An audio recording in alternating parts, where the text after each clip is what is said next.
Hello everyone guys, my name is Prashant and you are watching new Indian era. और आज हम लोग यहाँ पर लेक्चर नंबर 6 देख रहे हैं, हैलोजन डेरिवेटिव चैप्टर नंबर 10 का, जिसमें हम लोग पढ़ेंगे गाइस एक टॉपिक ऑप्टिकल एक्टिविटी। और ये ऑप्टिकल एक्टिविटी गाइस जो टॉपिक है ये बहुत ही इंपॉर्टेंट टॉपिक है। और यहाँ से आप लोगों के एमएसटी सीटी एंट्रेंस एग्जामिनेशन में 2 क्वेश्चंस आते हैं, एज वेल एज आपके बोर्ड एग्जामिनेशन में 1 क्वेश्चन पक्का आता है। अरे अगर यही क्वेश्चन आ गया कि डिस्क्राइब ऑप्टिकल एक्टिविटी, तो आप क्या करोगे? तो ये जो इंपॉर्टेंट चीज है इसके अंदर हम लोग टॉपिक्स देखेंगे, जैसे what is enantiomer, what is racemic mixture, what is optical isomers, what is optical activity, what is chirality, what is chiral carbon.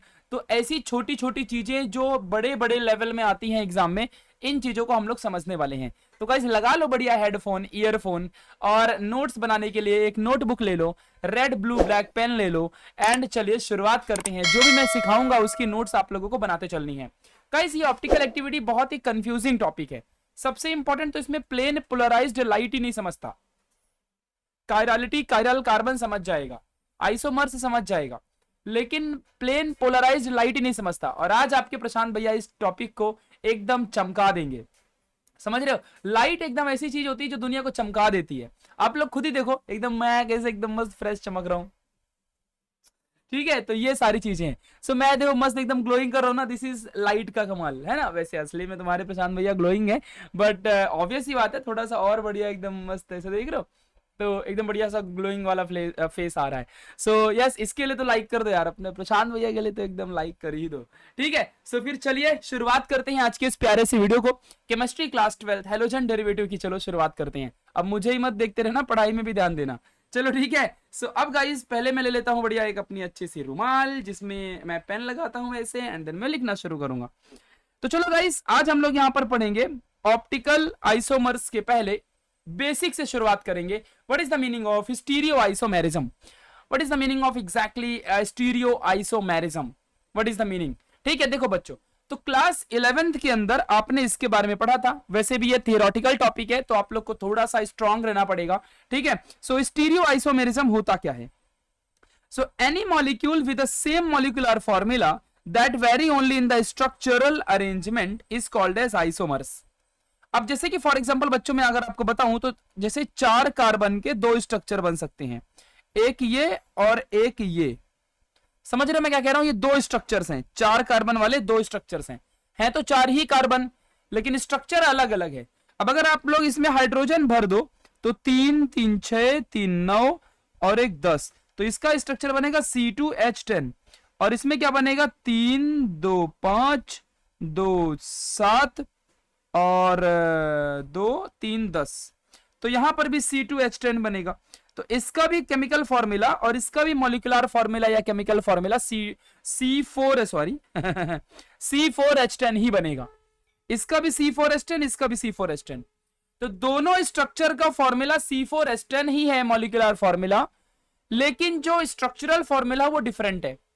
तो मैं ऐसा कह सकता हूं कि C4H10 के 2 स्ट्रक्चर बनते हैं, जो कि ये दोनों एक दूसरे के आइसोमर हैं। आइसो मतलब सेम, मर मींस स्ट्रक्चर, यानी कि एक ऐसा मॉलिक्यूलर फॉर्मूला C4H10 जिसके 2 स्ट्रक्चर पॉसिबल है, बनाया जा सकता है।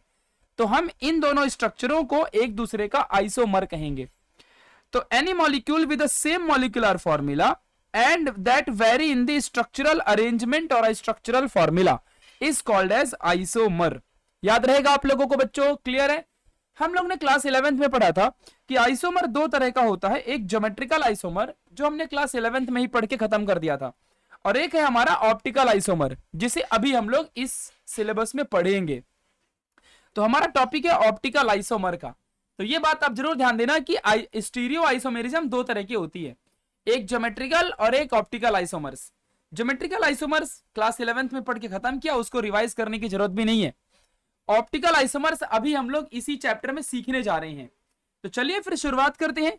तो to understand the optical isomer, concept of optical isomer को समझने के लिए, to understand the concept of optical isomer we have to study many concepts. Optical isomers या ऑप्टिकल एक्टिविटी को समझने के लिए हमें उसके पहले बहुत सारे छोटे छोटे कॉन्सेप्टों को सीखना पड़ेगा, और तब जाके हम लोग ऑप्टिकल आइसोमेरिज्म को सीख पाएंगे। तो फिर चलिए शुरुआत करते हैं। क्यों ना हम लोग, क्यों देरी क्यों करना, शुरुआत कर देते हैं आज के इस टॉपिक को। तो सबसे पहले तो हम जानेंगे कि कायरल कार्बन क्या होता है। पहले छोटा कॉन्सेप्ट, हम लोग 4 से 5 कॉन्सेप्ट पढ़ेंगे बच्चों, chiral, chirality, then optical isomers को समझने से पहले पोलैरिटी, पोलराइजर वगैरह के बारे में सीखेंगे, बहुत कुछ सीखेंगे। तो सबसे पहले जानेंगे कायरल कार्बन क्या होता है। कायरल कार्बन क्या होता है? देखो बच्चों, असली में मैं आपको बेसिक बता देता हूं होता क्या, आप झटके में समझ जाओगे। एक ऐसा कार्बन जिसके आजू बाजू 4 चीजें कनेक्ट होती हैं, वो तो आपको पता है, लेकिन जो भी चीजें कनेक्ट होंगी वो एकदम डिफरेंट होनी चाहिए। जैसे कि इस तरफ CH3 तो इस तरफ Cl तो इस तरफ H तो इस तरफ OH मान लो आ जाए, ऐसा देख रहे हो। तो ये और ये सब एक दूसरे से डिफरेंट है। तो ऐसे कार्बन को हम लोग कहेंगे कायरल कार्बन। तो एक ऐसा कार्बन जिसके आजू बाजू जो भी फंक्शनल ग्रुप या अटैचमेंट होती है, चाहे वो हाइड्रोजन हो या कोई भी चीज हो, वो एकदम अलग हो, सेम नहीं चाहिए। अब जैसे कि आप ही देख लो, ये कार्बन नंबर 3 अगर इस स्ट्रक्चर की बात करें तो इसमें दोनों 2 हाइड्रोजन जुड़ गए जो कि 2 सेम है, एक भी सेम नहीं चाहिए। तो क्या ये कार्बन कायरल कार्बन कहलाएगा? बिल्कुल नहीं कहलाएगा। लेकिन बच्चों वहीं पर अगर मैं आप लोगों को बोलूं कि कार्बन नंबर 2 की बात करते हैं, तो कार्बन नंबर 2 में जरा अगर आप देखोगे तो यहां पे डिफरेंस आपको दिखेगा। देखो, ऊपर क्लोरीन नीचे हाइड्रोजन है। बोलोगे भैया इस तरफ भी कार्बन इस तरफ भी कार्बन है। अरे बेटा ऐसे नहीं देखते, आप इसको देखो कि ये C2H5 है पूरा, इस तरफ पूरा अटैचमेंट देखना होता है, और इस तरफ का पूरा अटैचमेंट देखो, यहां पर है CH3 और यहां पे क्लोरीन और यहां पे H है। अब आप देखो चारों तरफ ऊपर नीचे आजू बाजू अलग अलग चीजें हैं कि नहीं है। इस तरफ जो है C2H5, इस तरफ CH3, नीचे है हाइड्रोजन, ऊपर है क्लोरीन। तो this is called as chiral carbon. तो कार्बन नंबर 2 जो है हमारा इस स्ट्रक्चर में, ये कायरल कार्बन कहलाएगा। तो कैसे पता करते हैं कायरल कार्बन, आपको समझ में आ गया? तो कंसीडर करो कि 2 क्लोरोब्यूटेन आपके सामने ये स्ट्रक्चर बना था, एंड 2 क्लोरोब्यूटेन में कार्बन नंबर जो 2 होता है ये कायरल कार्बन कहलाता है। ना ये कायरल कार्बन है और ना ही ये कायरल कार्बन है। कैसे? अगर इस कार्बन को देखूंगा तो ऊपर हाइड्रोजन नीचे भी हाइड्रोजन आ गया, शिट, दोनों सेम चीजें। इस कार्बन को देखूंगा तो 3 सेम चीजें, इस कार्बन को देखूंगा तो 3 सेम चीजें, इस कार्बन को देखूंगा तो ऊपर क्लोरीन नीचे हाइड्रोजन, और इस तरफ कार्बन मत लो, इस तरफ पूरा देखना होता है बच्चों, पूरा देखना होता है। आप किसी में भी टेस्ट कर लो, अगर मैं गलत निकल गया तो कमेंट कर देना। समझ गया? आपके केमिस्ट्री के सुपरस्टार प्रशांत भैया ऐसे ही थोड़ी हो सकते हैं भाई। तो ये हमारा आपको समझ के रखना है कि ये 2 क्लोरोब्यूटेन है और ये कायरल कार्बन, ये या फिर इसको हम लोग पॉइंट नंबर 2 को कायरल एटम कहेंगे। अब जरा बच्चों ध्यान देना यहां पर कि in structure of 2 chlorobutane, 2 chlorobutane के इस स्ट्रक्चर में carbon number 2 has connected all 4 atoms are different. वही चीज जो मैंने आपको सिखाया, कार्बन नंबर 2 में सब के सब क्या है, डिफरेंट है। Hence that carbon number 2 is called as chiral carbon atom. समझ गया अच्छे से? इसीलिए हम लोग इसको कायरल कार्बन एटम कहेंगे, इस पॉइंट नंबर 2 को। डेफिनेशन देख लो कायरल कार्बन की होती क्या है। What is the definition of chiral carbon? Carbon atom in a molecule, एक किसी मॉलिक्यूल में एक carbon atom which carries 4 different group or atom, which carries 4 different group or atom is called as chiral carbon atom।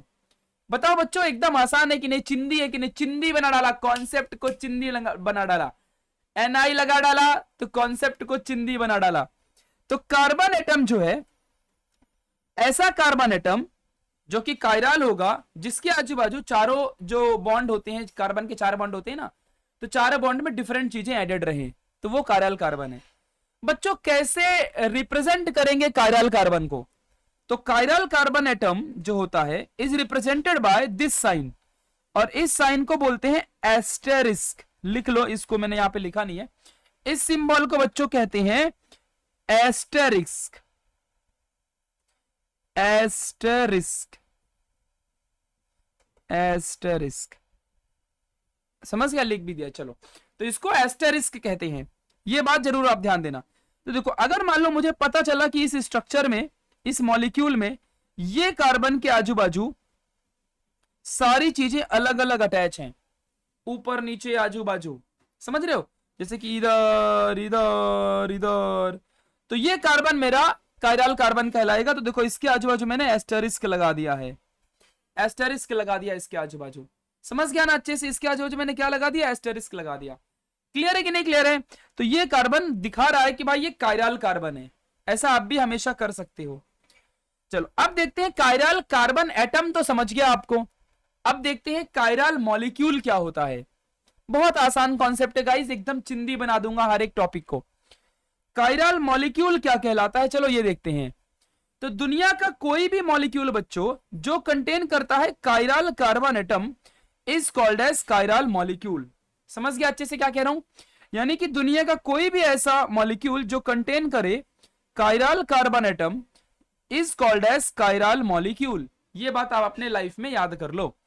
यानी कि कोई भी दुनिया का एक ऐसा सब्सटेंस या मॉलिक्यूल जिसके स्ट्रक्चर में कायरल कार्बन हो, कायरल कार्बन पता है ना, जिसके आज वो जो पूरा डिफरेंट चीजें कनेक्टेड रहती हैं वो कायरल कार्बन होता है। तो एक ऐसा स्ट्रक्चर जिसके आजू बाजू दुनिया में पूरा कायरल कार्बन हो, ऐसे मॉलिक्यूल को कायरल मॉलिक्यूल कहते हैं। जैसे फॉर एग्जांपल 2-क्लोरोब्यूटेन, ये एक कायरल मॉलिक्यूल है क्योंकि 2-क्लोरोब्यूटेन में हमारा यहां पर एक कार्बन ऐसा है जो कायरल कार्बन है, इसीलिए 2-क्लोरोब्यूटेन एक कायरल मॉलिक्यूल कहलाएगा। समझ में आ गया अच्छे से क्या कह रहा हूं? चलो बच्चों, जो कायरल मॉलिक्यूल होते हैं इनकी प्रॉपर्टी भी थोड़ी यूनिक होती है और कायरल मॉलिक्यूल की ही अब हम लोग पढ़ाई करेंगे। जैसे कि बच्चों अगर आप यहां पर भी इस स्ट्रक्चर में अगर आप ध्यान से देखो तो अगर मान लो ये मेरा कार्बन है तो ऊपर के बॉन्ड में COOH जो भी समथिंग है कार्बोक्सिलिक एसिड, इस तरफ हाइड्रोजन, इस तरफ नाइट्रोजन और इस तरफ यहां पे CH3।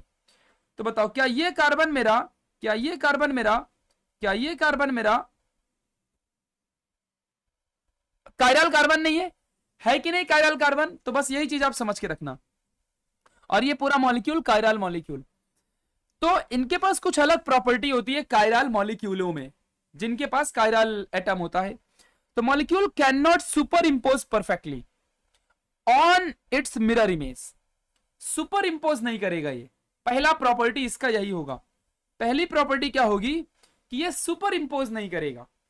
अब आप बोलोगे भैया सुपर इंपोज का मतलब क्या होता है? सुपर इंपोज का मतलब भैया क्या होता है?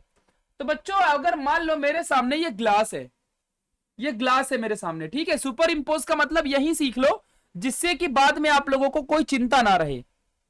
अगर मान लो ये बच्चों ग्लास है तो अगर मैं मिरर के सामने ये ग्लास रखूंगा तो क्या इसका स्ट्रक्चर चेंज हो जाएगा? क्या इसका स्ट्रक्चर बदल जाएगा? क्या ये ग्लास ऐसी की ऐसी ही मिरर में दिखेगी?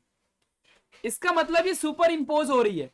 लेकिन अगर मैं ये फिंगर अगर मैं सामने रखूं ऐसे तो मिरर में ऐसा दिखाई देगा, ऐसे दिखाई देगा।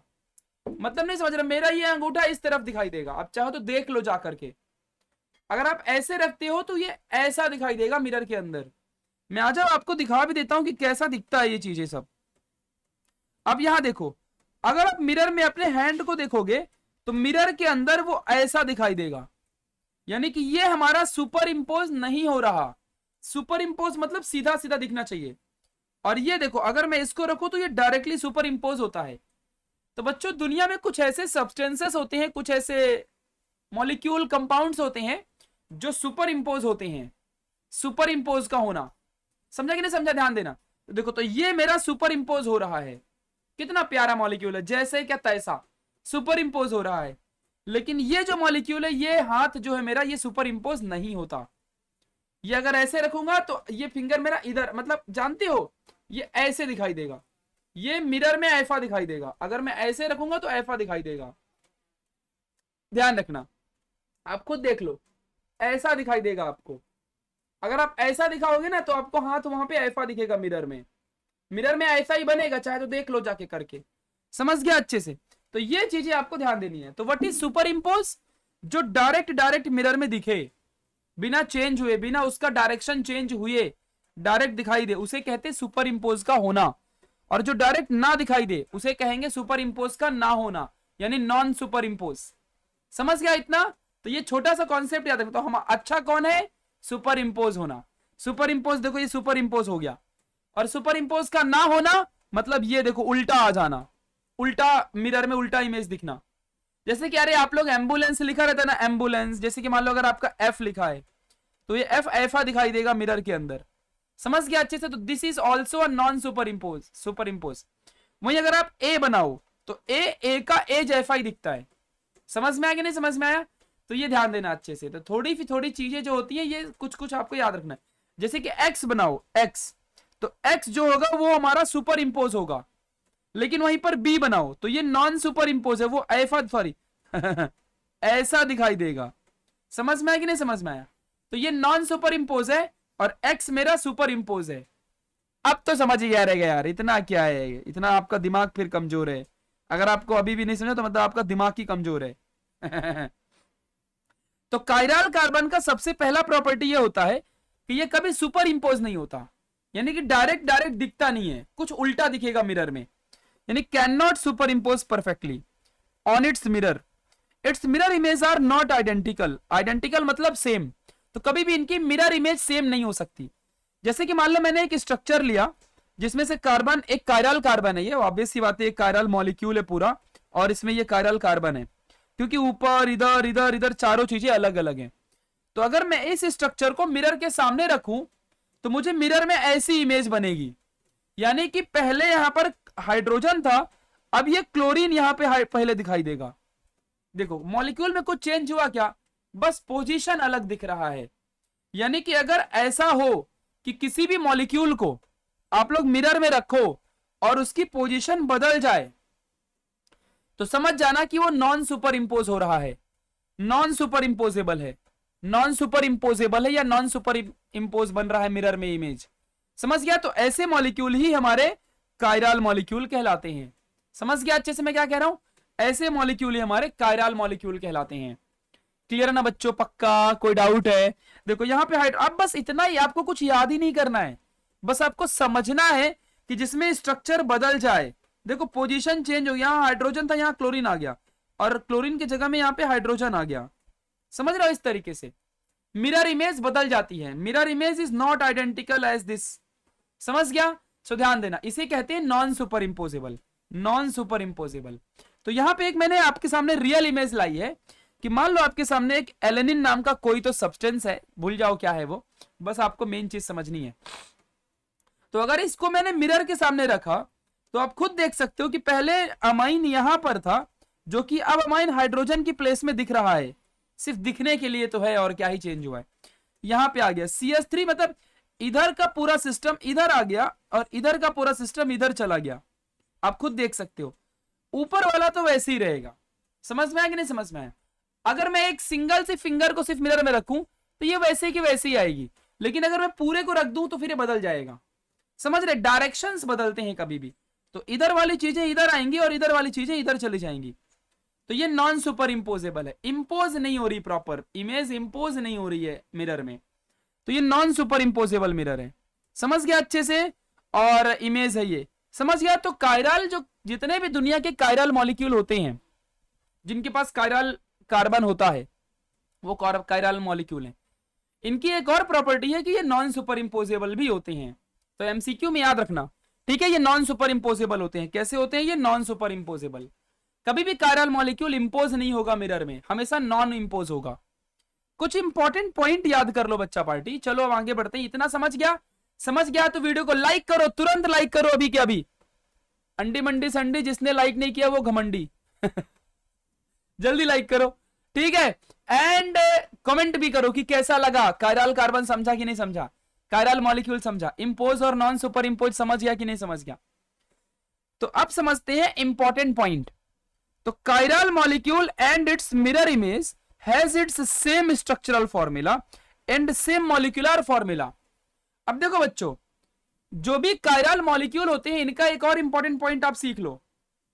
अरे आप ही बताओ, अगर ये स्ट्रक्चर आपके सामने दिख रहा है तो क्या इसका मॉलिक्यूलर फॉर्मूला, जो भी कार्बन 5 होंगे या जो भी समथिंग मॉलिक्यूलर फॉर्मूला होगा, क्या इसका और इसका अलग अलग होगा क्या?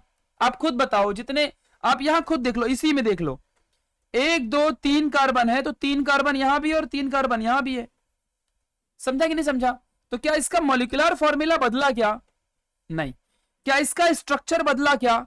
नहीं। अरे स्ट्रक्चर में भी भाई 4 ही कार्बन है ना, क्या बदला है क्या? पोजीशन बदली है, वो भी मिरर की फोटो में। फोटो में कोई अलग दिखेगा तो मैं क्या, कल को मेरी फोटो खींच के इधर टीका लगा दो तो मैं क्या करूं? अभी मैं बदल गया क्या? मैं प्रशांत नहीं रहूंगा क्या? फिर पंडित प्रशांत बन जाऊंगा। वैसे भी मैं पंडित ही हूं, ठीक है, आई एम ब्राह्मण guys and proudly I am saying I am ब्राह्मण एंड यस इंडियन ब्राह्मण हूँ मैं भारत देश के लिए जीता हूँ और अपने महाराष्ट्र मेरी कर्म भूमि है और मैं फ्री में बच्चों को सर्विस देता हूँ एंड उसके बदले मेरे घर थोड़ा बहुत चल जाता है। सो थैंक यू सो मच। कोई बड़ी आशा नहीं है, बस देश आगे बढ़े और देश के बच्चे आगे बढ़े, यही बस मेरी एक होप है। हमारे घर में यही सिखाया जाता है कि देश के लिए सबसे पहले हम खड़े रहेंगे और कोई नहीं। जितना हमसे कंट्रीब्यूशन होगा हम अपने लोगों के लिए जी के मरेंगे एंड बस यही एक आशा है। बाकी और कोई हमारे, देखो मेरे आंखों में आंसू आ गए भाई बोलते बोलते। तो ये एक दिल से होता है। सब ब्राह्मण एक जैसे आजकल नहीं है। कितने सारे ब्राह्मण आजकल नॉनवेज खाते हैं, दारू पीते हैं और ज़िंदगी जीते हैं। उनको लगता है कि लाइफ बहुत ही आसान है और बस ऐसा है। यार ये सब हम तो नहीं करते। दूसरों की अपनी चॉइस है, कॉन्स्टिट्यूशन सबको अधिकार देता है, जिसे जो करना है करो। मैं तो नहीं करता। हमारे यहाँ पे एग अंडे तक नहीं खाते। So proudly I am saying yes I am vegetarian and yes I am giving you service free of cost.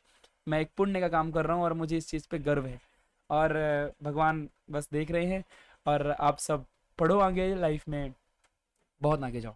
So guys यहाँ देखो, सो एग्जैक्टली ये जो चीज है यहाँ पे आ जाओ। तो कायरल कार्बन हमेशा जो होते हैं, ऑब्वियस सी बात है, इनका स्ट्रक्चर एज वेल एज इनका मॉलिक्यूलर फॉर्मूला जो होगा वो एकदम क्या होगा, अलग रहेगा। समझ गया, अच्छे से ध्यान देना, मतलब सॉरी सेम रहेगा, सेम रहेगा। तो मॉलिक्यूलर फॉर्मूला भी और स्ट्रक्चर भी सेम रहेगा, बस फोटो में लोग अलग दिखेंगे। तो कायरल कार्बन का ये भी चीज याद रखना, इनका बस स्पाशियल अरेंजमेंट, स्पाशियल मतलब जो विजिबल है, जो दिखता है, जो फोटो है, वो अरेंजमेंट बस थोड़ी डिफरेंट। आप देखो ना, यहाँ का यहाँ, यहाँ का यहाँ, मैंने मस्त बना के भी दिया है। इधर का इधर आ गया, इधर का इधर चला गया, बस spatial arrangement in the photo in the mirror image वो अलग रहेगी। Both mirror image of a chiral molecule are the stereoisomers of the each other.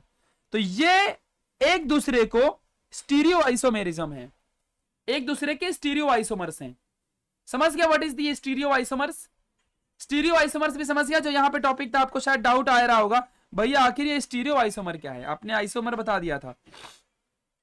तो कभी भी आइसोमर्स में क्या होता है, स्ट्रक्चरल फॉर्मूला डिफरेंट होता है, एकदम डिफरेंट। आपको मैंने बना के दिखाया था ना यहाँ पर स्ट्रक्चर कैसे, देखो ये कितना डिफरेंट स्ट्रक्चर है, 4 कार्बनों वाला, 4 कार्बनों वाला, कितना डिफरेंट स्ट्रक्चर है बच्चों। दोनों कितने डिफरेंट स्ट्रक्चर है लेकिन मॉलिक्यूल सेम है। तो these are the isomers. What is stereoisomer? Stereoisomers में स्ट्रक्चर भी सेम और मॉलिक्यूलर फॉर्मूला भी सेम, बस इनका spatial arrangement in the photo वो डिफरेंट होता है बस, बाकी सब बच्चों इसमें सेम ही रहता है। तो ये चीज आप लोग ध्यान से रखो अपने माइंड में। क्लियर है कि नहीं क्लियर है मैं क्या कह रहा हूं? तो ये चीजें आप लोग अपने माइंड में सेट कर लो, तो जो कि आपके लिए जरूरी है। तो जो स्पाशियल अरेंजमेंट होता है वो डिफरेंट है, बस देखो ना ये सिर्फ थोड़ा सा दिखना अलग है। और इसी को stereo means vision, stereo, stereo type, stereo बदलना है ना। तो ये बस इसका दिखावा बदल गया है, बाकी molecular formula same, structural formula same. तो याद रखना स्टीरियो आइसोमर्स में structural formula as well as molecular formula दोनों सेम होते हैं। ये एक दूसरे को नॉन सुपर इंपोजेबल होते हैं क्योंकि ये कायरल मॉलिक्यूल्स होते हैं, क्योंकि ये कायरल कार्बन एटम को कैरी करते हैं। याद हो गया क्या? इतने बार बताया है कि याद ही हो गया रहेगा। अब पढ़ते हैं बच्चों कायरालिटी क्या है। कायरल कार्बन सीख लिया, कायरल मॉलिक्यूल सीख लिया, स्टीरियो आइसोमेरिज्म सीख लिया, superimposable non superimposable का मतलब क्या है सीख लिया। What is the meaning of chirality? अब कायरालिटी को सीखते हैं कि आखिरकार ये क्या होती है। तो relation between chiral molecule and its mirror image is called as chirality. चिंदी, relation between chiral molecule, molecule एक ऐसा मॉलिक्यूल जो कायरल कार्बन को, कार्बन एटम को कैरी करता हो, उसे कायरल मॉलिक्यूल कहते हैं। एंड उसकी मिरर इमेज जो बन रही है, नहीं क्या स्टीरियो आइसोमेरिज्म यार, यानी इसके और इसके बीच में जो भी रिश्ता है उस रिश्ते को अपन कायरालिटी कहते हैं। अब आप बोलोगे भैया कौन सा रिश्ता है इसके बीच में है ना, देखो ना ये नॉन सुपर इंपोजेबल इमेज है, दोनों के दोनों कायरल मॉलिक्यूल्स हैं क्योंकि दोनों के दोनों कायरल कार्बन एटम कैरी करते हैं। सो इन दोनों के, ये इसकी मिरर इमेज है, ये एक्चुअल इमेज है।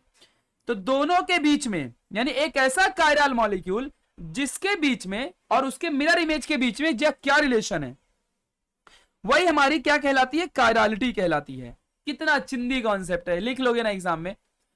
जैसे कि यहां पर हैंडेडनेस दिखाना या नॉन सुपर इंपोज दिखाना, यही तो है जो सिखा दिया आपको पहले ही। यानी कि ये रिलेशन है कि दोनों सेम है, दोनों का बस स्पाशियल अरेंजमेंट अलग है। ये देखो, इधर वाली चीज इधर आ गई और इधर वाली चीज इधर चली गई, बस इतू सा अरेंजमेंट डिफरेंट है, बाकी कुछ भी इसमें अलग नहीं है, कुछ भी इसमें डिफरेंस नहीं है। यही इसीलिए ये दोनों, इन्हीं की एक कायरलिटी है, यही इन दोनों का रिलेशन है, यही इन दोनों की कायरलिटी है, इनमें अलग दिखावा होना। समझा कि नहीं समझा? यही कायरलिटी है। तो कायरलिटी कौन दिखाएगा? नॉर्मल एलिमेंट दिखाएंगे, नॉर्मल कंपाउंड दिखाएंगे, नॉर्मल मॉलिक्यूल दिखाएंगे? नहीं, ओनली कायरल कार्बन एटम या कायरल मॉलिक्यूल्स जो नॉन सुपर इंपोजेबल होते हैं। यही तो रिलेशन है। इसके और इसके बीच का मिरर इमेज और इसके बीच का क्या रिलेशन है? They are non superimposable. इनका स्पाशियल अरेंजमेंट, दिखावे वाला अरेंजमेंट बदल गया, स्पाशियल मींस दिखावे वाला, तो बदल गया अरेंजमेंट। यही तो रिलेशन है और इसीलिए ये इनकी कायरलिटी है। So what is the chirality of these both molecules? Their arrangement, समझ गया, and they are non superimposable. This is the chirality. समझ गया अच्छे से? चलो, what is the optical isomerism? अब इसको समझते हैं, what is the optical isomerism.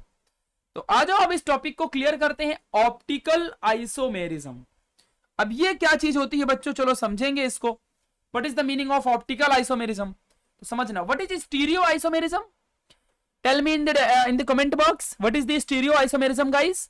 So stereoisomerism जो होता है, जरा ध्यान से देखना, आपने अभी देख लिया कायरलिटी ही स्टीरियो आइसोमेरिज्म है, यानी कि जिसमें स्पाशियल अरेंजमेंट बस अलग हो, यानी कि एक ऐसा कायरल मॉलिक्यूल जिसमें सिर्फ स्पाशियल अरेंजमेंट, दिखावे वाला मिरर का अरेंजमेंट, फोटो अलग हो, बस जो मिरर में फोटो दिखती है वो अलग हो, बाकी molecular formula and structural formula must be same, तो वो हमारे स्टीरियो आइसोमेरिज्म कहलाते हैं। स्टीरियो आइसोमर्स हैं एक दूसरे के। तो हर एक non superimposable system, non superimposable substance या इमेज, जो भी चीज है, वो हमेशा क्या होती है? हमेशा क्या होती है? स्टीरियो आइसोमर्स होते हैं एक दूसरे के। तो the stereoisomers in which the isomer have different spatial arrangement of a groups और atoms around chiral carbon atom is called as optical isomers. यानी कि स्टीरियो आइसोमर्स ही क्या है? ऑप्टिकल आइसोमर्स है। कितना चिंदी कॉन्सेप्ट है, आपको कितना कंफ्यूजन होता था बुक में। यानी कि जो स्टीरियो आइसोमर्स है वही है ऑप्टिकल आइसोमर्स, यानी कि ये दोनों एक दूसरे के ऑप्टिकल आइसोमर्स हैं, क्योंकि इनका मॉलिक्यूलर फॉर्मूला सेम है, स्ट्रक्चरल फॉर्मूला सेम है, बस मिरर में दिखावा अलग है इनका, बस they are non superimposable, they are chiral molecules. तो इसीलिए ये एक दूसरे के ऑप्टिकल आइसोमर्स हैं, ये एक दूसरे के ऑप्टिकल आइसोमर्स हैं। समझ गया बच्चों? ध्यान देना। तो अब बताओ आप लोग, इसका मतलब ऑप्टिकल आइसोमर्स स्टीरियो आइसोमर्स होते हैं, और इसका मतलब अगर और स्टीरियो आइसोमर्स हमारे कायरल मॉलिक्यूल होते थे। कायरल मॉलिक्यूल कभी भी नॉन सुपर इंपोजिबल होते हैं। कायरल मॉलिक्यूल में स्ट्रक्चरल फॉर्मूला और मॉलिक्यूलर फॉर्मूला क्या होता है? सेम होता है, यानी कि ऑप्टिकल आइसोमर्स में भी सेम होगा, ये भी नॉन सुपर इंपोजिबल होंगे। समझ में आया कि नहीं समझ में आया? और इनमें भी कायरल मॉलिक्यूल्स होंगे, और ये हमारे स्टीरियो आइसोमर्स हैं। तो यानी कि चाहे बच्चों कायरल मॉलिक्यूल बोलो, चाहे स्टीरियो आइसोमर बोलो, चाहे ऑप्टिकल आइसोमर बोलो, चाहे नॉन सुपर इंपोजेबल बोलो, सब एक ही तो चीज है, बस कंफ्यूजन था अभी तक दुनियादारी। समझ गया अच्छे से? ऑप्टिकल मतलब ग्लास, ग्लास में दिखने वाले isomers, isomer means structure, glass में दिखने वाला स्ट्रक्चर। तो these both are the optical isomer of each other, these both are the stereoisomers of the each other. They have same molecular structure as well as same structural formula, but their spatial arrangement is different, and that's why they are optical isomer as well as stereo isomers. They are chiral molecules because they carries a carbon which is chiral carbon atom. उससे सब कुछ जो attach होंगे वो different चीजें attach होती हैं, चाहे आप कोई भी देख लो, सब अटैचमेंट डिफरेंट है। तो ये कायरल कार्बन एटम है और ये पूरा कायरल मॉलिक्यूल है। तो ऑप्टिकल आइसोमर्स को सिर्फ कायरल मॉलिक्यूल ही बनाता है, नॉर्मल मॉलिक्यूल बना सकता है क्या? कभी नहीं बना सकता। तो ये चीज आपको सीख गई, समझ में आ गई। तो बताओ बच्चों, कितने बच्चों को ऑप्टिकल आइसोमर समझा? डर रहे थे ना ऑप्टिकल आइसोमर से? समझ गया? चलो अब सीखते हैं प्लेन पोलराइज्ड लाइट, क्योंकि हमें सीखना है ऑप्टिकल एक्टिविटी। तो बच्चों ऑप्टिकल एक्टिविटी जानते हो क्या होता है? ऑप्टिकल आइसोमर्स को मेजर करने की प्रॉपर्टी है। देखो आपने क्या क्या, फिर से रिवाइज करता हूं, सीख लो जरा ध्यान से अच्छे से, आप लोग जरा यहां पे ध्यान से सीख लो। स्टीरियो आइसोमर्स क्या होते हैं, वही है ऑप्टिकल आइसोमर। और ऑप्टिकल आइसोमर्स क्या है, एक ऐसा कायरल मॉलिक्यूल ही इसमें सिर्फ आएगा जो अपना मिरर इमेज बनाता है, और मिरर इमेज इन दोनों की थोड़ी सी स्पाशियल अरेंजमेंट अलग रहेगा, बाकी स्ट्रक्चरल फॉर्मूला, मॉलिक्यूलर फॉर्मूला सब सेम रहेगा, दे आर नॉन सुपर इंपोजिबल, ये सब सेम रहेगा।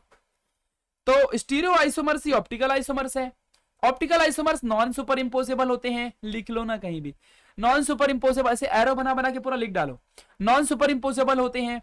तो फिर से लिखो, stereoisomers are the optical isomers, optical isomers non superimposable, ये सिर्फ कायरल कार्बन मॉलिक्यूल जो होता है उसी से बनते हैं, इनका सिर्फ स्पाशियल अरेंजमेंट डिफरेंट होता है, बाकी structural formula and molecular formula दोनों के सेम होते हैं। समझ गया अच्छे से, this is called as optical isomers, समझा दिया आपको, क्लियर है। चलो अब इसी सिस्टम को कितना ऑप्टिकल एक्टिविटी इसकी है, यानी कि ऑप्टिकल मतलब मिरर, ऑप्टिकल मतलब होता है बच्चों मिरर। आप नहीं दुकान में जाओगे चश्मे की, वहां लिखा रहता है ऑप्टिशियंस, मतलब मिरर, ग्लासेस, चश्मा, मेरे काला चश्मा जचता है गोरे मुखड़े दे, मेरे को काला चश्मा जमेगा ना, ठीक है। तो ऑप्टिकल आइसोमर्स की बात करते हैं बच्चों। तो ऑप्टिकल आइसोमर्स जो है जहां पर मिरर की बात चल रही हो, ग्लासेस की बात चल रही हो, आईने की बात चल रही हो, आईना मींस मिरर, मिरर मिरर चश्मे वगैरह। तो यहां पर अगर ये जो कायरल मॉलिक्यूल है ये मिरर में अपनी इमेज दिखाता है, तो कितने एंगल से, कितने स्पीड में, कितना ज्यादा इंटेंस विजिबल है, ये सारी प्रॉपर्टियों को मेजर करने के लिए ऑप्टिकल एक्टिविटी नाम का एक कॉन्सेप्ट है, और जिसकी मदद से हम ये मेजर करते हैं कि इधर का मॉलिक्यूल इधर कितना रोटेट हुआ, इधर का मॉलिक्यूल इधर कितना रोटेट हुआ। देखो ना यहां पे दिख रहे हैं कितने रोटेट हुए हैं मिरर में जाकर के। ऑब्वियस सी बात है, they are non superimposable, but कितना नॉन सुपर इंपोज हो रहे हैं, कितना नॉन सुपर इंपोज हो रहे हैं, वो मेजर कैसे करोगे, वो मेजरमेंट करने की प्रॉपर्टी ही ऑप्टिकल एक्टिविटी होती है। तो ऑप्टिकल आइसोमर्स जो होते हैं, जो मिरर में अपना स्पाशियल अरेंजमेंट अलग दिखाते हैं, ऑप्टिकल आइसोमर्स, ये दोनों एक दूसरे के ऑप्टिकल आइसोमर्स हैं, जो कि हमेशा कायरल मॉलिक्यूल ही दिखाते हैं, ऐसा ऑप्टिकल आइसोमेरिज्म, ठीक है। तो जो ऑप्टिकल आइसोमर्स हैं, इसी को मेजर करने के लिए कितना रोटेट हो रहा है, कितना ये घूमा, यहां से कितना घूमा, राइट में घूमा कि लेफ्ट में घूमा, है ना, कितना घूमा। अभी जैसे कि देखो ये कहां घुमा है हमारा लेफ्ट में, जबकि ये कहां घुमा है राइट में, तो किधर घुमा, कितना घुमा, ये सब एक्टिविटी को मेजर करने की प्रॉपर्टी ऑप्टिकल एक्टिविटी होती है। तो ऑप्टिकल एक्टिविटी को समझने से पहले हमें प्लेन पोलराइज्ड लाइट को समझना होगा। What is plane polarised light, polarised light क्या होती है, प्लेन पोलराइज्ड लाइट क्या है भैया। तो लाइट क्या होती है, सबसे पहले आप ये सीख लो, what is the meaning of light guys.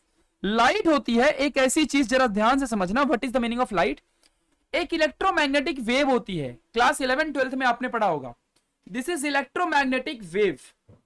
और जो बच्चों वेव्स होती हैं वो हमेशा अपने, ये इनका जो प्लेन है, प्लेन ऑफ पोलराइजेशन बोल दो या फिर मूवमेंट बोल दो, जिस रास्ते से ये भागती हैं वो रास्ता प्लेन कहलाएगा, जिसमें ये वेव्स ऊपर नीचे जा रही है। समझ गया ना अच्छे से। तो लाइट एक इलेक्ट्रोमैग्नेटिक वेव है जिसको ट्रेवल करने के लिए एक मीडियम की जरूरत होती है। समझ गया, एक मीडियम जो चाहिए भाई, बहुत इंपॉर्टेंट है। तो ये एक ऑर्डिनरी लाइट है, और लाइट हमेशा इलेक्ट्रिक और मैग्नेटिक फील्ड को अपने साथ लेके चलती है। ये लाइन आप याद कर लो, बहुत इंपॉर्टेंट है, फिजिक्स की लाइन है। Those fields are perpendicular to the direction of propagation of light। अब आप कैसे समझोगे इस चीज को, जरा ध्यान देना। तो बच्चों मान लो ये मेरा एक लाइन है, और इस लाइन को मैं बोलूंगा डायरेक्शन ऑफ,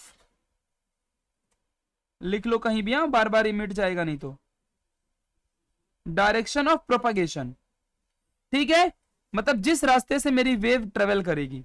तो ये 0 पॉइंट है, यहां से मान लो मेरी वेव शुरू हुई, तो ये पहले ऊपर गई फिर नीचे आई। तो अब देखो ना यहां पे परपेंडिकुलर 90 डिग्री एंगल बन रहा है, फिर जाएगी ऊपर, फिर ऐसे, तो यहां भी 90 डिग्री एंगल बन रहा है, फिर ऐसे आएगी, फिर ऐसे आएगी, तो जो मेरी वेव होती है ना बच्चों, ये जो वेव है, ये वेव हमेशा डायरेक्शन ऑफ प्रोपगेशन को परपेंडिकुलर होती है। समझ रहे हो क्या कर रहे हो? परपेंडिकुलर होती है। इसको बना लो कहीं भी साइड में, जल्दी से बना लो वरना अभी मिट जाएगा, 2 मिनट में मिट जाएगा। देखो मिट गया। तो यही ये लाइन यहां लिखी है कि जो भी हमारी लाइट होती है, जो भी ये फील्ड होते हैं, ये डायरेक्शन ऑफ प्रोपगेशन, जिस रास्ते में मेरी लाइट जाती है उस डायरेक्शन में ये क्या होते हैं हमारे? परपेंडिकुलर। तो when light pass through a Nichols prism, एक प्रिज्म बनाया गया था, एक प्रिज्म कांच का बनता है प्रिज्म, जो कि कैल्साइट से बनाया गया था, स्पेशल भाई प्रिज्म है ये। Oscillation only in one plane emerge out, यानी कि मैं आपको अब दिखाता हूं निकोल्स प्रिज्म में इसका एक्टिविटी की गई थी। तो सबसे पहले तो आपको मैं सिखा देता हूं कि प्लेन पोलराइज्ड लाइट है क्या, एक झटके में आपको समझ में आ जाएगा। देखो बच्चों आ जाओ, ये डायग्राम देखो ध्यान से, बस इस डायग्राम को आप लोग ध्यान से देखना। क्लियर है? मान लो ये बल्ब है जो लाइट एमिट करता है, तो जब लाइट यहां से निकलती है ना, तो ये लाइट में से बहुत सारे डायरेक्शन में लाइट भागती है, नहीं क्या? पूरा आप बटन मारो तो पूरा घर उजाला हो जाता है। अगर वो टॉर्च जैसा सिर्फ एक ही डायरेक्शन में लाइट जाए तो सिर्फ एक ही एरिया में उजाला होगा। टॉर्च के दम पे आप पूरे घर में उजाला कर सकते हो क्या? जो घर में नहीं कि टॉर्च होती है लंबी लंबी, उसके दम पे आप कभी पूरे घर में उजाला कर सकते हो क्या? नहीं। जितने में उसका फोकस है उतना ही उजाला होता है। समझ गया ना अच्छे से? लेकिन जो घर का बल्ब होता है वो चारों तरफ फैल जाती है उसकी रोशनी, यानी कि जो लाइट की फील्ड है वो पूरे एरिया में फैल जाती है। समझ गया? पहली बात इतना क्लियर है, इतना क्लियर है। यानी कि जो बीम ऑफ लाइट है, बीम मतलब ये beam of light, beam of light propagation, ये जो जाता है ये चारों तरफ क्या होता है? हर तरफ इसके डायरेक्शन में वाइब्रेशन होता है लाइट का, हर जगह लाइट का वाइब्रेशन होता है। इतना समझ गया? फिर हमने क्या किया, बीच में एक पोलराइजर रख दिया। पोलराइजर मतलब जानते हो क्या होता है? एक पूरा कार्डबोर्ड ले लो और उसमें बीच में होल कर दो, और वहां से आप ना पूरी बल्ब की लाइट को वहां से पूरा ढक दो, तो वो जितने में होल होगा उतने में ही ना लाइट बाहर निकलेगी। बच्चों समझ में आया कि नहीं समझ में आया? आपके दिमाग में घुस रही चीजें? तो वहां से जो लाइट निकलेगी वो सिर्फ उतनी, मान लो मैंने ऐसे लंबा लंबा मान लो होल किया, ऐसे लंबा लंबा होल किया, तो जो यहां से लाइट निकलेगी वो इस तरह से निकलेगी ना, जैसे यहां पे 3-3 निकली हुई है। समझ में आया कि नहीं समझ में आया? ऐसे निकलेंगे ना जैसे यहां पे तीनों निकली हुई है। तो इस वे में बच्चों लाइटें बाहर निकलेंगी, जो कि परपेंडिकुलर होगा डायरेक्शन ऑफ प्रोपगेशन को। आप खुद देख सकते हो ये परपेंडिकुलर है, मतलब परपेंडिकुलर समझते हैं ना, 90 का एंगल बनाता है, ये परपेंडिकुलर होता है।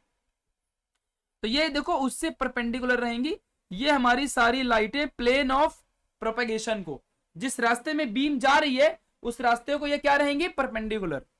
तो ऐसी लाइटों को गाइस हम लोग बोलेंगे पोलराइज्ड लाइट।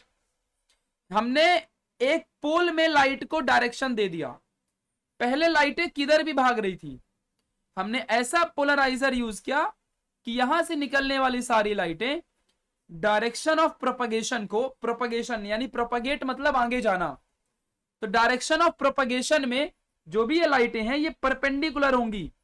ये जो लाइटें हैं, ये लाइटें हैं, ये इस प्लेन को, इस प्रोपगेशन के डायरेक्शन को परपेंडिकुलर रहेगी, और ऐसी लाइटों को हम प्लेन पोलराइज्ड लाइट कहते हैं।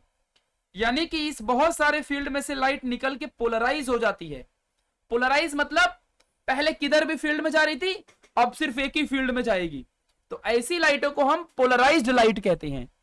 यानी कि ये लाइट मेरी पोलराइज्ड है और ये लाइट मेरी नॉन पोलराइज्ड है, जिसका कोई डायरेक्शन का आता पता नहीं है। इनका डायरेक्शन फिक्स है कि लाइट एकदम ऐसी रहेगी कि परपेंडिकुलर रहेगी प्रोपगेशन को।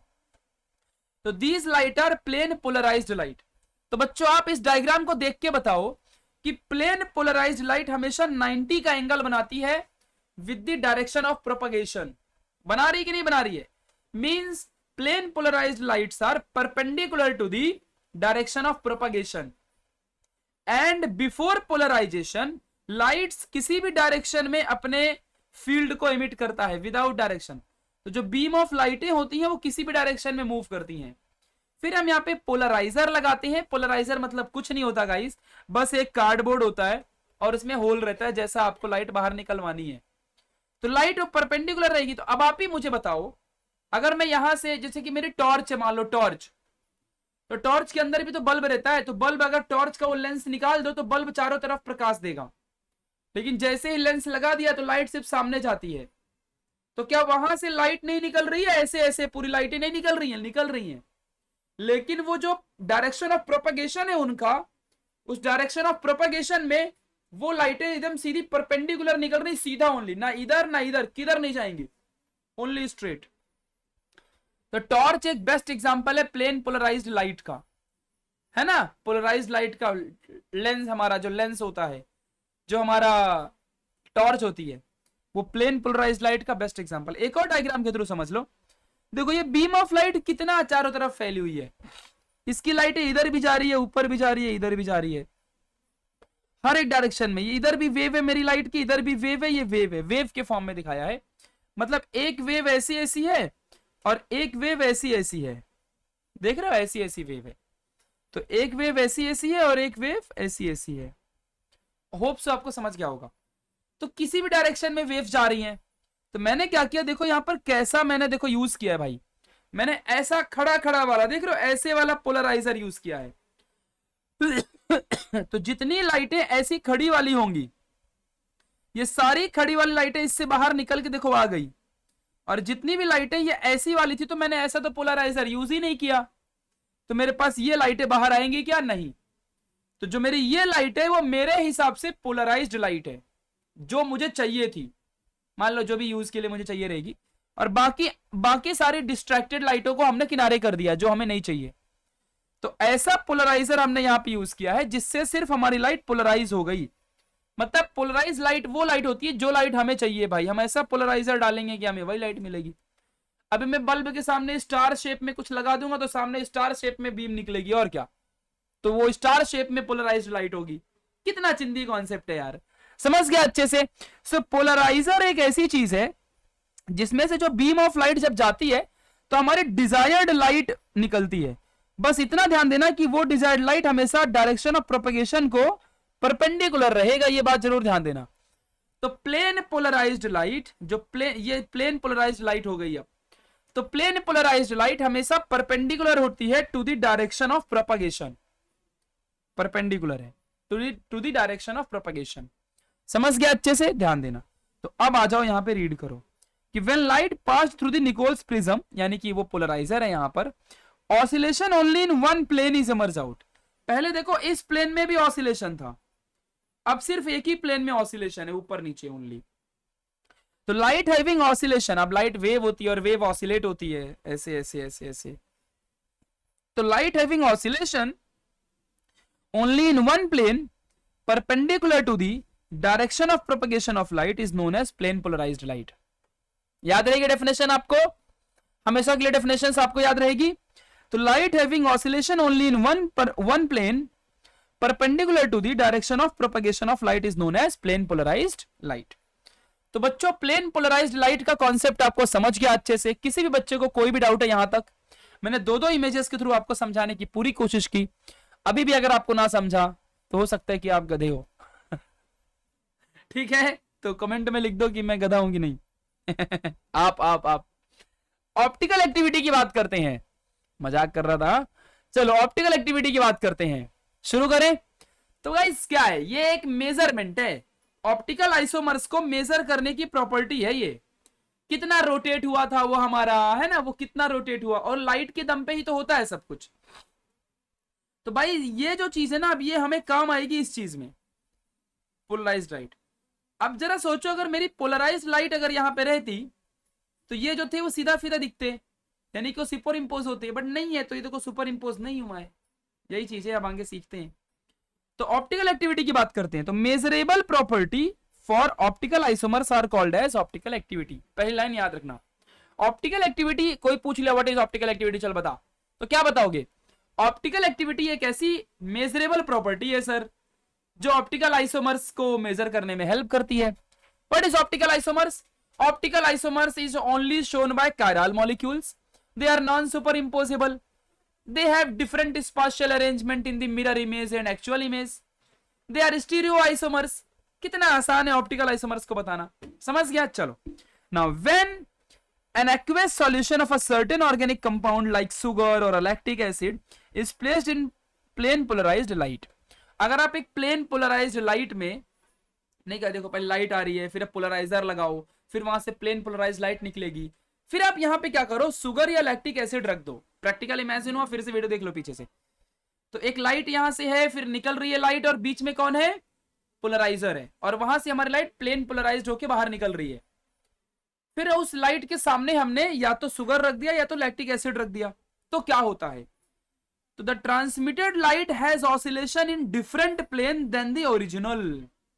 यानी कि बच्चों अगर मैं यहां पर लैक्टिक एसिड रख दूं या फिर कोई भी शुगर रख दूं, तो जो लाइट यहां से निकल रही है ना, वो लाइट वापस से डिस्टर्ब हो गई, वो वापस से किसी और डायरेक्शन में जाने लगी, वो पूरी फैल गई फिर से.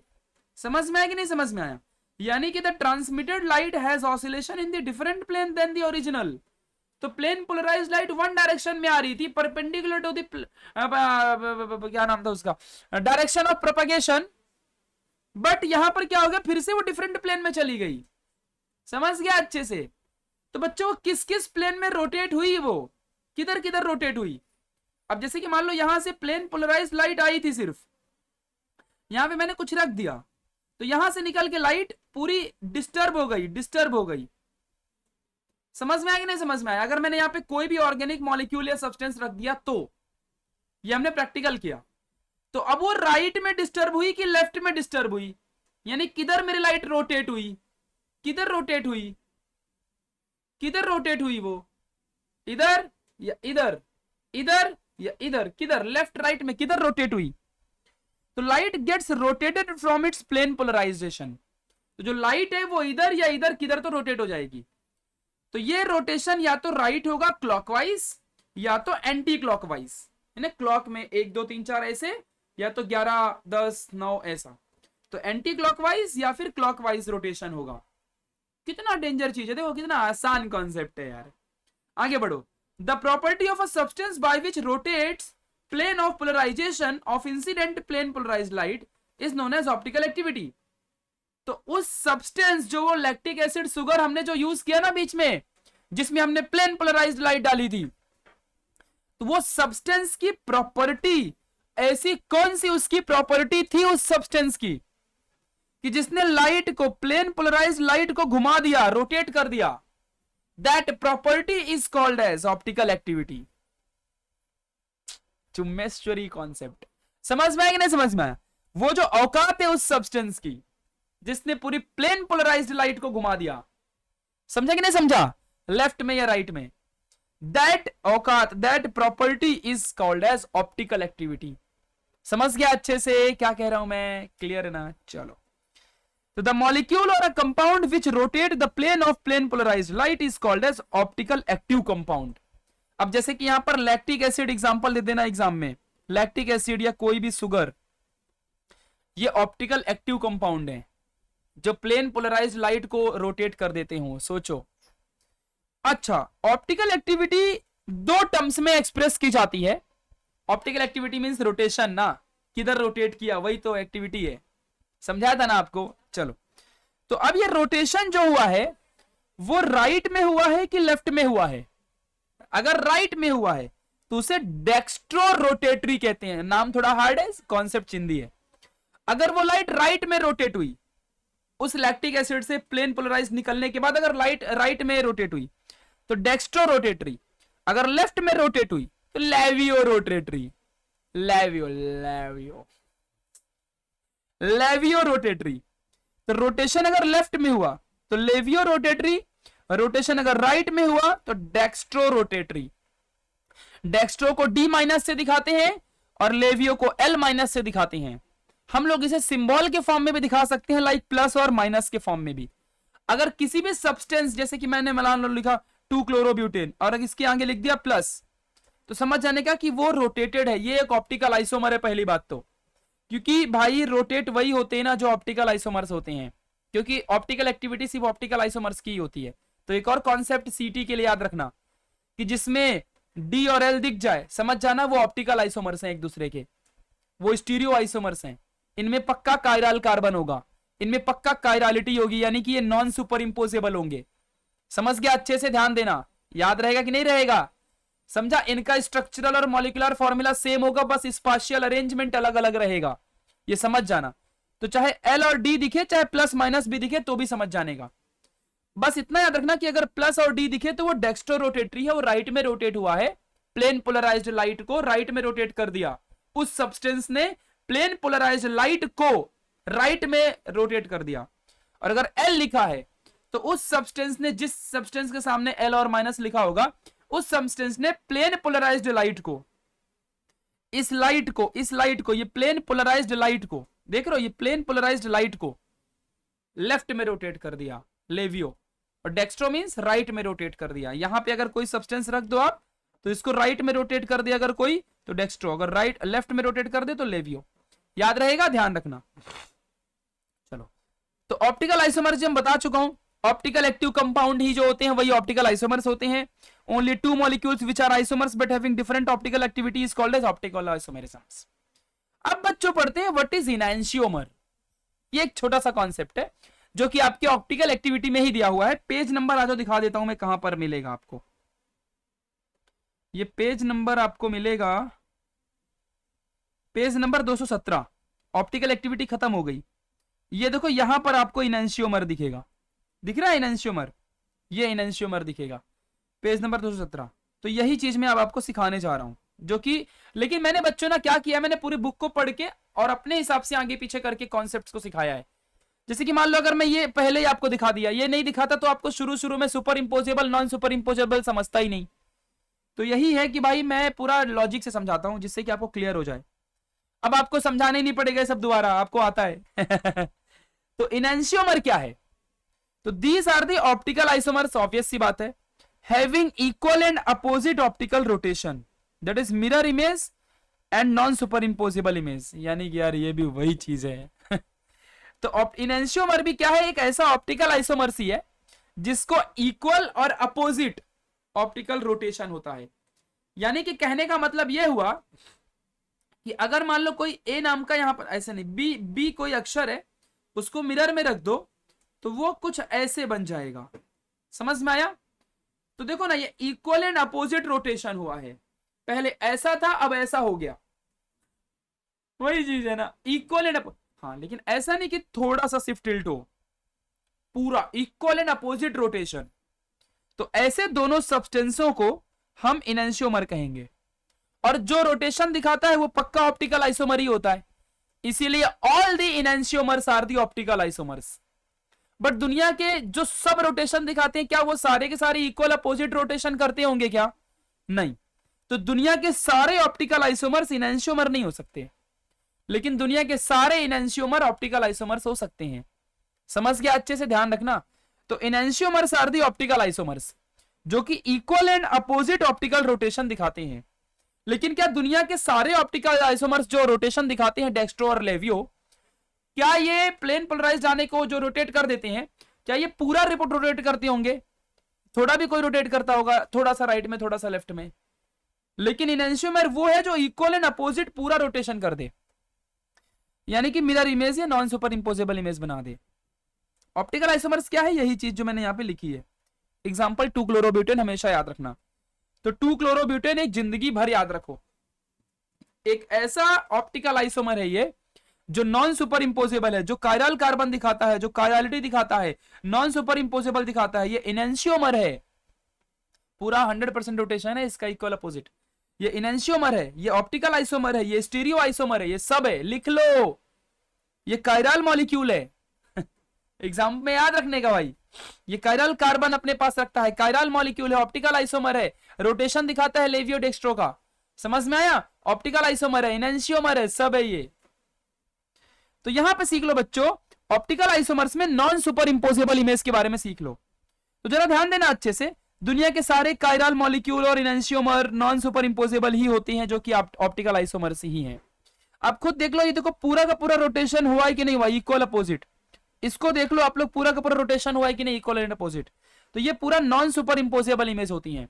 तो जिंदगी में बच्चों एमसीक्यू पॉइंट नोट करो, लिखो, इनैंशियोमर हमेशा ऑप्टिकल आइसोमर है और हर एक optical isomer non superimposable image दिखाता है।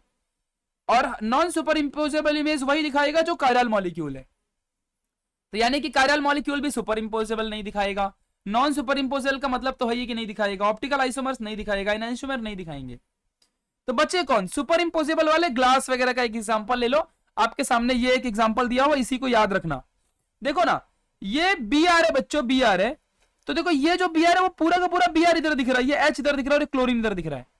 तो जैसा क्लोरीन था वैसा ही क्लोरीन है, इसके जैसा होना चाहिए था ना कि ये एच इसके सामने देखो आ रहेगा, ये पूरा का पूरा रोटेट होना चाहिए इस तरफ, लेकिन यहां पे कोई रोटेशन नहीं है, तो ये सुपर इंपोजेबल इमेज है, ध्यान देना। आगे बढ़ते, इनएंशियोमर हैव आइडेंटिकल फिजिकल प्रॉपर्टी। थोड़ा सा एक्स्ट्रा चीजें सीख लो फिर चैप्टर को खत्म करेंगे। तो फिजिकल प्रॉपर्टी होती है इसके पास, जैसे melting point, boiling point, densities and refractive index. तो इनएंशियोमर को ये जितनी भी प्रॉपर्टियां होंगी सब सेम रहेंगी। मेल्टिंग चाहे जैसे कि अभी देखो यहां पर देख लो आप लोग, इसकी और इसकी प्रॉपर्टी एकदम सेम होगी बच्चों, इसकी और इसकी प्रॉपर्टी एकदम सेम होगी। इसका मेल्टिंग पॉइंट सेम, अरे भाई ये फोटो है तो सेम ही रहेगा ना। मेल्टिंग पॉइंट, बॉइलिंग पॉइंट, सब कुछ दुनियादारी सब सेम रहेगा, सब सेम।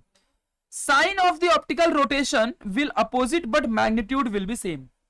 मैग्नीट्यूड हमेशा सेम रहेगा। जैसे कि मान लो अगर रोटेशन 10 कदम इधर हुआ है तो प्लस दिखाऊंगा कि राइट में हुआ है, और अगर इधर गया तो 10 कदम इधर हुआ बट बस माइनस दिखाऊंगा। तो जो ये 10 है, 10 इट इज मैग्नीट्यूड। मैग्नीट्यूड मतलब वैल्यू, तो वैल्यू सेम रहेगी हमेशा, बस प्लस माइनस अलग अलग होगा, यानी कि उसकी जो रोटेशन है वो अलग रहेगी। अब पढ़ते हैं बच्चों रेसमिक मिक्सचर क्या है, what is the meaning of racemic mixture, ये क्या होता है। लास्ट कॉन्सेप्ट इसको फट से सीख लो, बहुत फायदे में रहोगे।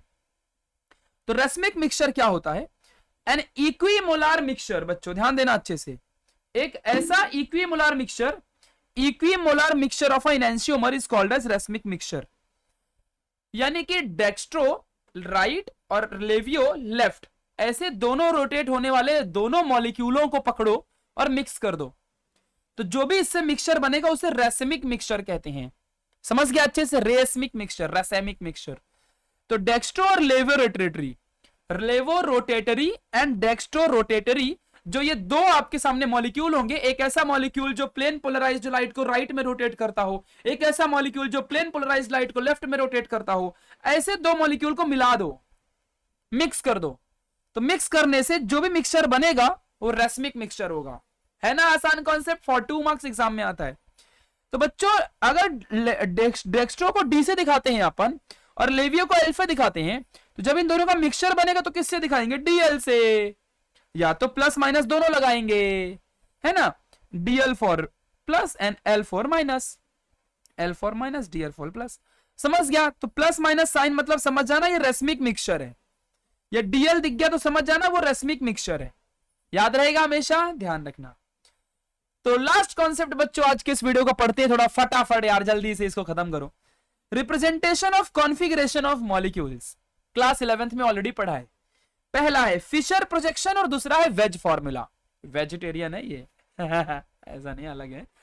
तो representation of configuration of molecules, यानी मॉलिक्यूल्स का स्ट्रक्चर आप कैसे कैसे बना सकते हो। तो फिशर प्रोजेक्शन फॉर्मूला को क्रॉस फॉर्मूला भी कहते हैं, और वेज फॉर्मूला आपके सामने दिख ही रहा है, तो ध्यान देते चलना अच्छे से। यहां देखो, तो फिशर प्रोजेक्शन फॉर्मूला या क्रॉस फॉर्मूला मतलब ऐसा क्रॉस बनाना। तो देखो ये पूरा क्रॉस बन गया है, तो ऊपर क्लोरीन, ब्रोमीन, हाइड्रोजन और आयोडीन, ये बीच में कार्बन है, और ये कार्बन पक्का कायरल कार्बन होना चाहिए, क्योंकि देखो ना इधर इधर सब अलग अलग है ना, तो this carbon is chiral carbon. तो ऐसे स्ट्रक्चर को फिशर प्रोजेक्शन फॉर्मूला कहते हैं, जो क्रॉस में बना देने का कोई भी चीज को, बस वो कार्बन कायरल कार्बन होना चाहिए, ये कंफर्म है। अगर वो कार्बन कायरल नहीं है तो मतलब ये फिशर प्रोजेक्शन फॉर्मूला आपने बनाया ही नहीं। अच्छा, इसको आप असलियत में कैसे रिप्रेजेंट करोगे, तो ध्यान देना कि जो बॉन्ड्स प्लेन में हो तो इसको ऐसे डॉटेड लाइन से दिखाने का, और जो बॉन्ड अबोव द प्लेन हो, यानी कि मान लो आपके सामने एक मोबाइल है, मैं आपको कुछ ऐसे समझाता हूं, ये क्या हो गया, मान लो आपके सामने बच्चों, यहां पे समझना, व्हाट इज दिस, चलो यहां ध्यान दो 2 मिनट के लिए। देखो मान लो अभी आपको मैं एक फोन में समझाता हूं। देखो मान लो ये मेरा एक प्लेन है ना, प्लेन है ना, तो जो प्लेन के ऊपर कोई चीज बनेगी ऊपर, तो इस चीज को मैंने इस फॉर्म में दिखाया है। और अगर प्लेन के नीचे बॉन्ड रहेगा तो मैंने इसको इस फॉर्म से दिखाया है। समझ गया अच्छे से? ये फॉर्म से दिखाया है प्लेन के नीचे वाली बॉन्डिंग। तो यानी कि क्लोरीन और हाइड्रोजन नीचे है प्लेन के, और प्लेन के बीचों बीच प्लेन में कौन है? प्लेन में कौन है? कार्बन है। और प्लेन के ऊपर कौन है? आयोडीन और ब्रोमीन है। समझ गया? ये आपको याद करना पड़ेगा। सेम वेज फॉर्मूला में क्या होता है, इसमें कैसा भी स्ट्रक्चर बनता है, इसमें क्रॉस जैसा कुछ नहीं होता, बस जो कार्बन रहेगा वो पक्का कायरल कार्बन यहां भी रहेगा। चलो ठीक है। अब देखो, तो इसमें सिर्फ एक ही वन, ओनली वन प्लेन के नीचे डॉटेड लाइन दिखाएंगे यहां पर। तो बिलो दी प्लेन, प्लेन के नीचे सिर्फ एक ही बॉन्ड बनेगा, और प्लेन के ऊपर भी सिर्फ एक बॉन्ड बनेगा। यानी कि यहां पे आयोडीन प्लेन के नीचे है, वन बॉन्ड, और हाइड्रोजन प्लेन के ऊपर है, ओनली वन बॉन्ड। और प्लेन में कौन बैठा है? कार्बन। और प्लेन में बॉन्ड बनाना, प्लेन में भी तो बॉन्ड बन सकते हैं इस प्लेन में। तो ये ब्रोमीन और आयोडीन ये प्लेन में ही बॉन्ड है, यहां पर ब्रोमीन, यहां पर क्लोरीन, और नीचे कौन है हमारा? नीचे आयोडीन, ऊपर कौन है? हाइड्रोजन। समझ गया अच्छे से? तो ये सिंगल लाइन जो है ये in the plane, dotted line below the plane, hard line above the plane, याद रहेगा हमेशा। तो this is the wedge formula. समझ गया बच्चों? और ये क्रॉस फीचर प्रोजेक्शन फॉर्मूला। तो बच्चों इस तरीके से हमारा ये आज का टॉपिक था। होप सो कि आपको आज समझा होगा सारे कॉन्सेप्ट्स। ये हमारा लेक्चर नंबर 6 आज खत्म हुआ। इसके बाद गाइस आप लोगों को लेक्चर नंबर 7 और लेक्चर नंबर 8 आएगा, जहां पर हमारा चैप्टर खत्म हो जाएगा। ठीक है गाइस, मैं ट्राई करूंगा कि मैं अल्कोहल, फिनॉल, ईथर भी शुरू कर दूं फटाफट, तो वो भी साइड में शुरू हो जाएगा। और ये भी, अब इसके बाद कोई कॉन्सेप्ट बचे नहीं है, अब बस रिएक्शंस करना है। बाकी सब तो आपको बेसिक्स आता है, रिएक्शंस तो सीखना ही है, बस वो कभी भी सीखेंगे। तो गाइस सब सिखाऊंगा, चिंता मत करना। So guys thank you so much for watching this session. और अगर आपको ये वीडियो पसंद आई है तो अपने दोस्तों को शेयर करो यार, और मुझे इंस्टाग्राम में फॉलो करो। मेरी इंस्टाग्राम आईडी है prashant_T9। ठीक है, फॉलो करो, स्टोरी लगाओ यार, थोड़ा रील्स और मीम्स वगैरह बना दिया करो जो मैं बीच बीच में बोलता हूँ, अच्छा लगता है मुझे। ठीक है, और बच्चों आप सब लोग अपना यूट्यूब का नाम चेंज कर लो, ऐसा नाम लिख लो NIE स्टूडेंट। जैसे कि आपका नाम प्रिया है तो NIE स्टूडेंट प्रिया, ऐसे आप अपना नाम चेंज कर लो। समझ गया गाइस? सो इस तरीके से नाम बदल लो, बढ़िया, मुझे अच्छा लगेगा कि ये मेरे स्टूडेंट है, NIE के बच्चे हैं। यूट्यूब का नाम तो बदलना है बस। ठीक है, so guys thank you so much for watching this session. Video अच्छी लगी हो तो यार लाइक कर दो, बार बार इस वीडियो को देखना, इसकी नोट्स बना लेना। इसकी नोट्स में आपको free of cost new Indian era app में दे दूंगा, जो आप प्ले स्टोर या ऐप स्टोर से डाउनलोड कर लो, वहां पर अवेलेबल मिल जाएगी, आपको फ्री में मिल जाएगी। लोग पैसे में देते हैं, मैं नोट्स फ्री में दे दूंगा आपको, चिंता मत करो, पढ़ाई करनी है। ठीक है guys, so thank you so much for watching this session. Thanks a lot guys, bye bye, take care, love you lot.